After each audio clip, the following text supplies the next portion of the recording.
Hello students, this is Ankita. Welcome to global online NEET. तर विद्यार्थी मित्रांनो, आजच्या सेशनमध्ये आपण MHT-CET नर्सिंग 2026 या दृष्टिकोनाने प्रिपरेशन करणार आहोत. तर विद्यार्थी मित्रांनो, हे आज जे आपण MCQs डिस्कस करणार आहोत ते आहेत top MCQs for the BSc nursing entrance exam. तर सेशन एंडपर्यंत नक्की बघा.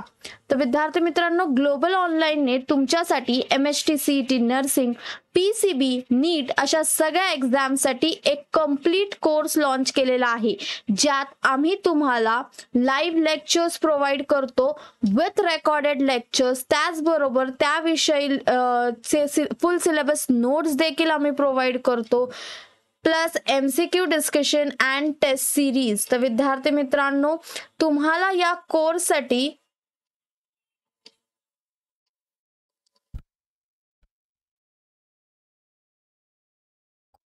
ची फीज असणारे ₹5,000 जर तुम्ही सिंगल कोर्स साठी बघत असाल आणि ₹10,000 फॉर द कॉम्बो कोर्स. तर या लाईव्ह लेक्चर्स मध्ये विद्यार्थी मित्रांनो तुम्हाला माझ्याशी डायरेक्टली कनेक्ट होता येईल, कारण आपण तुमचा आणि माझा एक व्हॉट्सअप ग्रुप क्रिएट करू, ज्याच्या माध्यमातून तुम्ही तुमचे डाउट्स क्लिअर करू शकता. तर तुम्हाला हा कोर्स जॉईन करण्यासाठी दिलेल्या नंबरवर कॉन्टॅक्ट करायचा आहे किंवा ग्लोबल ऑनलाईन ॲपच्या माध्यमातून देखील तुम्ही या कोर्सेसला एक्सेस करू शकता.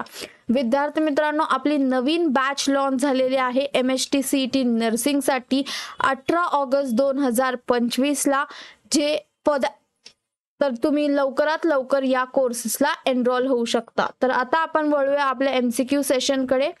तर सगळ्यात पहिलं आपण MCQ डिस्कस करणार आहोत की what is the purpose of a stethoscope. तर स्टेथोस्कोपचा पर्पस काय आहे, येस हे विचारलं गेलेलं आहे. तर स्टेथोस्कोप काय करतं? So it is a stethoscope is that amplifies the sound from the heart, lungs and intestine for the diagnostic purposes. तुम्ही बघितलं असेल विद्यार्थी मित्रांनो, बेसिक आहे की स्टेथोस्कोप काय असतो. स्टेथोस्कोप हे प्रत्येक डॉक्टरकडे स्टेथोस्कोप अवेलेबल आहे आणि त्या स्टेथोस्कोपने काय काय आपल्याला ऐकायला येतं, sounds from the heart, lungs and the intestine for the diagnostic purposes. Okay, next, which type of burn affects the epidermis and part of the dermis that causes redness, blistering and pain. तर या बर्नला काय म्हणतात? So it is a first degree burn, second degree burn, third degree burn और fourth degree burn. So the right answer for this question is की याला second degree burn म्हणतात. Yes, it is a second degree burn. तुम्ही या picture through बघू शकता की first degree burn कसा आहे, सेकंड डिग्री बर्न कसा आहे, थर्ड डिग्री बर्न कसा आहे. So the right answer for this question is second degree burn. Next, what is the primary function of melanocyte in the skin? काय function आहे melanocyteचं? So it produce oil, it produce sweat, it produce melanin, it produce collagen. So the right answer for this question is it produce sweat. Yes.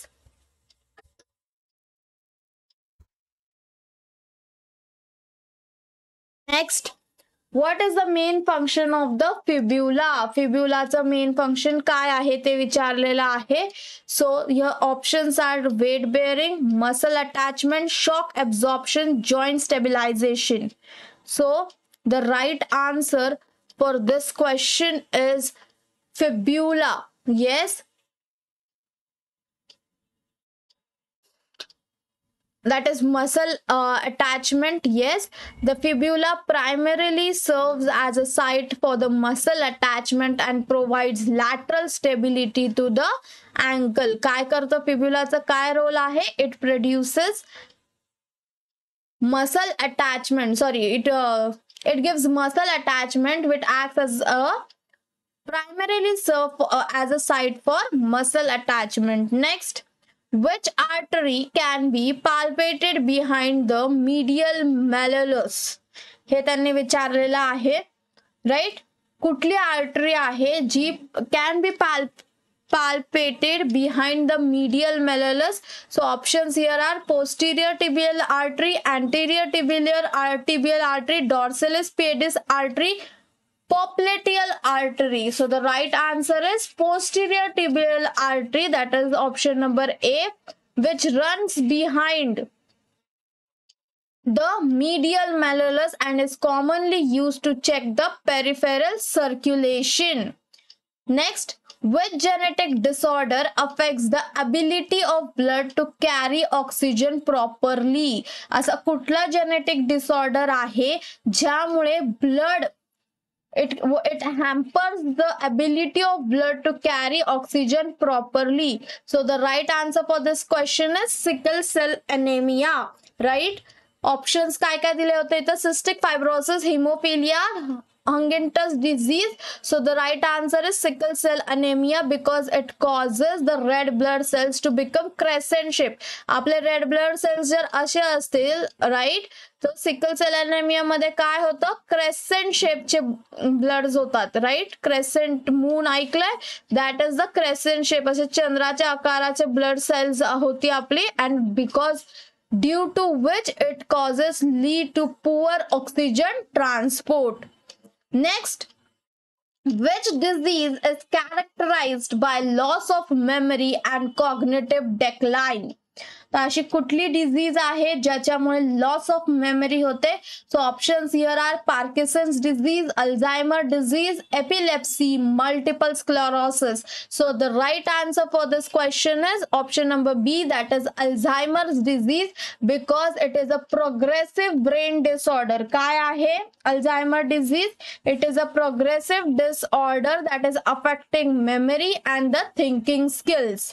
Next, what is the vein finder used for? आता vein finder चा role काय आहे? So it is used to make the infrared lights visible, right? That means काय होतं vein finder ने? It helps us to administrate, that is the locating veins साठी use होतो. Because what is happening? It is a finder that uses infrared light to make veins visible for easier pore access or blood draws. Next, what is an ECG machine used for? आता ECG machine कशासाठी use केली जाते हे त्यांनी विचारलेलं आहे. So the right answer, ECG ला आपण काय म्हणतो? Electrocardiogram. Measuring lung function, is it? No.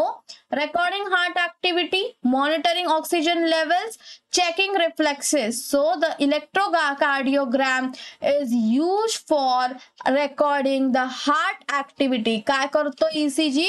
जर तुम्ही कधी डॉक्टरकडे गेला असाल आणि जर तुम्हाला ECG काढायला सांगितलं असेल तर द ECG ते with the help of that glue, that ECG तुमच्या चेस्ट वर हे केलं जातं, त्याच्या असे इक्विपमेंट्स असतात ज्याच्यामुळे that is used to record your heart activity and aiding in diagnosing cardiac condition. जे काही तुमचे cardiac conditions आहेत ते diagnose करायला ECG machine is useful.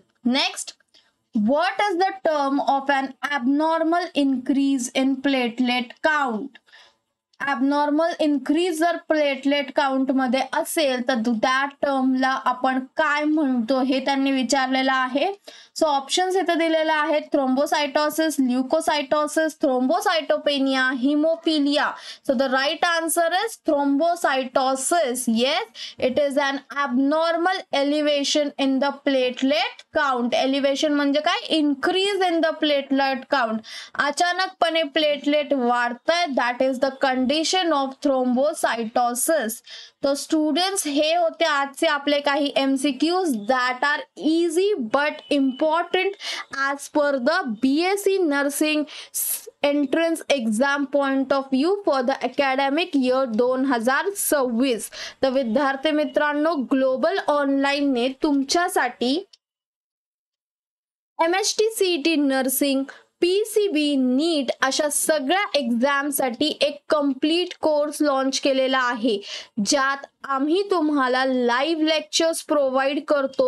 या लाईव्ह लेक्चर्समध्ये तुम्हाला डायरेक्टली माझ्याशी कनेक्ट होता येईल, कारण आम्ही तुमचा आणि माझा एक व्हॉट्सॲप ग्रुप क्रिएट करू, ज्याच्या माध्यमातून तुम्ही तुमचे डाऊट सॉल्व्ह करू शकता. त्याचबरोबर रेकॉर्डेड लेक्चर्स देखील प्रोव्हाइड करतो with full syllabus notes, MCQ discussion plus test series and with personal guidance. तर विद्यार्थी मित्रांनो, आपले MST CET नर्सिंगसाठीच्या बॅचेस ऑलरेडी स्टार्ट झालेल्या आहेत 18 ऑगस्ट पासून. राईट, आपली नवीन बॅच लॉन्च झालेली आहे 18 ऑगस्टला. तर तुम्हाला या कोर्ससाठीची फीज असणारे ₹5,000 फॉर द सिंगल कोर्स, आणि जर तुम्ही कॉम्बो कोर्सचा विचार करत असाल तर त्यासाठी तुमची फी आहे ₹10,000. तर तुम्हाला हा कोर्स जॉईन करण्यासाठी दिलेल्या नंबरवर कॉन्टॅक्ट करायचा आहे, किंवा ग्लोबल ऑनलाईन ॲपच्या माध्यमातून देखील तुम्ही या कोर्सेसला ॲक्सेस करू शकता. तर आता आपण बघूया की ग्लोबल ऑनलाईन ॲपच्या माध्यमातून कशा प्रकारे तुम्हाला या कोर्सेसला ॲक्सेस करता येईल. तर सगळ्यात पहिले आपल्याला प्ले स्टोअरला जाऊन ग्लोबल ऑनलाईन असं सर्च करायचं आहे.